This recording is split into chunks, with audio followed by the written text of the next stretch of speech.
Like a thief in the night, wildfires seek to destroy anything and everything in its path. Going in, you never truly know what to expect, and there's a whole bunch of different ways to work in wildland fire. In the capacity I went in through a private contractor, it's a bit of learn while you're running down the street. So far, that thief of the 2020 wildfire season has proven to be just as tenacious as voracious in appetite.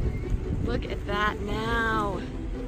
It's a lot of changing, I would say. No day is ever the same in wildland fire. It's one day you can have everything go exactly according to plan. The next day will be completely different, even though it was forecasted to go the same. So it's a lot of just staying on your toes and being flexible. That's the biggest thing I can focus on. Firefighter Gabe Perry Freer knows flexibility is the name of the fire game with so much of the country burning. If you can't leave a fire line until 1 a.m. because that's how long it takes to ensure it's safe, then that's when you leave. So this season has been historic, and by most accounts, wildfire season should be winding down. But that's just not the case. Not this year. Well, and overall, it's just been a trying season to see resource allocation across the country and seeing, unfortunately, a real lack of resources needed in a lot of cases. So we've been working rather a lot, which is good for us. We don't mind that. It is our job. But it's interesting to see the need for more resources, more both financial and human resources in terms of combating just how many fires. I believe it's 4.1 million acres in California alone have already been burned. And so this is just an unprecedented season, and it's tough to keep up. So how does it look by the numbers? Here's how 2020 is shaping up. 43 people have been killed in wildfires this year, with more than 8.5 million acres burned. Officials estimate this wildfire season has a price tag of over $2.7 billion. That translates to more than 47,600 wildfires and more than 13,000 buildings burned or destroyed. Wildfire season varies across the country. Most wildfires are started by people, more than 85% of them to be exact. But lightning-induced wildfires are usually much larger and burn more land. A little more than half of the countryside that's consumed by wildfires started by lightning. The wind that goes along with a strong lightning storm is often the proverbial moth to a flame. No pun intended. Weather is everything. So we focus on kind of a way of predicting, or not even predicting, but understanding fire behaviors based on the fuels, the weather, and the topography. So the fuels obviously can vary hugely, the topography can vary hugely, but the weather is going to be an absolutely critical factor in this. Wind is a perfect example. So for instance, when doing a controlled burn, there are a ton of factors that have to line up correctly. So we look for what's called a weather window. So that would include favorable temperatures, relative humidities, but especially winds. So you don't want to, as you can imagine, burn with the wind coming towards you. That could end poorly.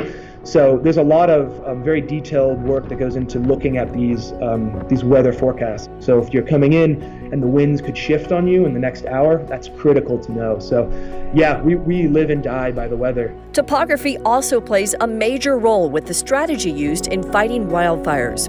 While more wildfires occur in the east, including the Central Plains, by far and away the worst wildfires happen in the west.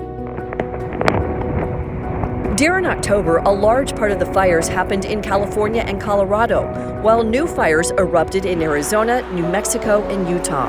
But it was a series of strong wind events that led to rapid and record-setting fire growth with the Cameron Peak and East Troublesome fires in Colorado. When we got there, I think the fire was in the 70,000 acre range. When we left, it was in the 115,000 range. And now, if I remember correctly, it's past that 220,000 acre mark. So despite, working on it for months, it's, sometimes these things are just, challenging in their own way. These two wildfires dominated the headlines, with the East Troublesome fire swelling to more than a 140,000 acre wildfire in just 24 hours. That catapulted it to be the second largest wildfire in Colorado's history.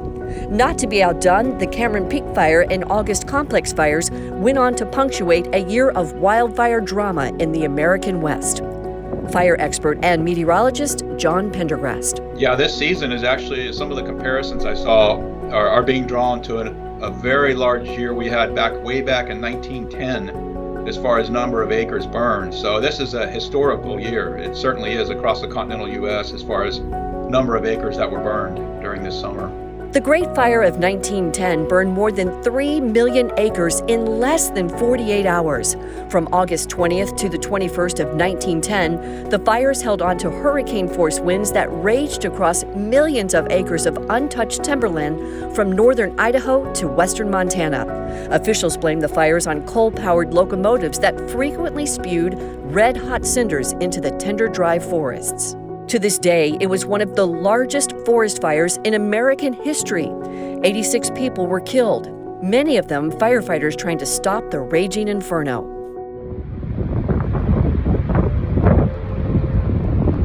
Fast forward 110 years later, and the news as we head into the quiet fire season of 2020 isn't promising. Extreme drought conditions are expected to continue for much of California, the Great Basin, and the Southwest into the winter, with drying expected to increase across portions of the Southern Plains and the Southeast. Experts warn that could mean a second wildfire season along the eastern part of the country next spring.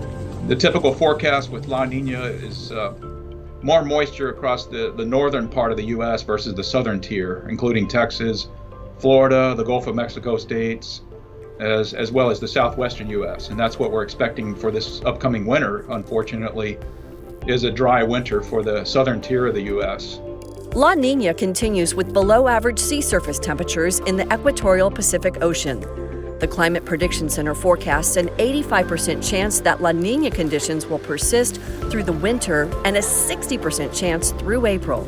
Multiple teams are still out in the western U.S., including Colorado, California, Oregon, which is really unusual for this time of year to have teams out on wildfires this late in the year.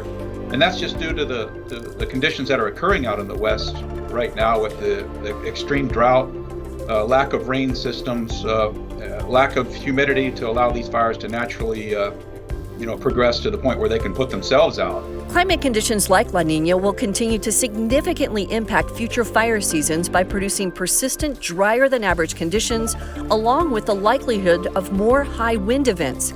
And that means a precarious future for firefighters as they battle Mother Nature and our changing climate. We are facing worsening fire seasons year after year, decade after decade. Things are getting worse. People are getting closer to these areas where fires are happening, and we just don't have the personnel, long story short. So it is a factor of, or I should say a function of kind of the increased climate change and, of course, our practice over the last 100 years that fires are getting worse and worse, and we just don't have the facilities to meet them.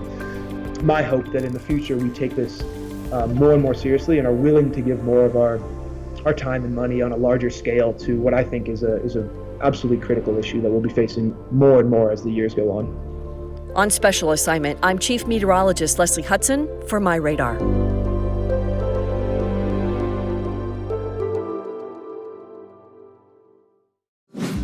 Follow MyRadar on social media: Facebook, Twitter, Instagram, and YouTube.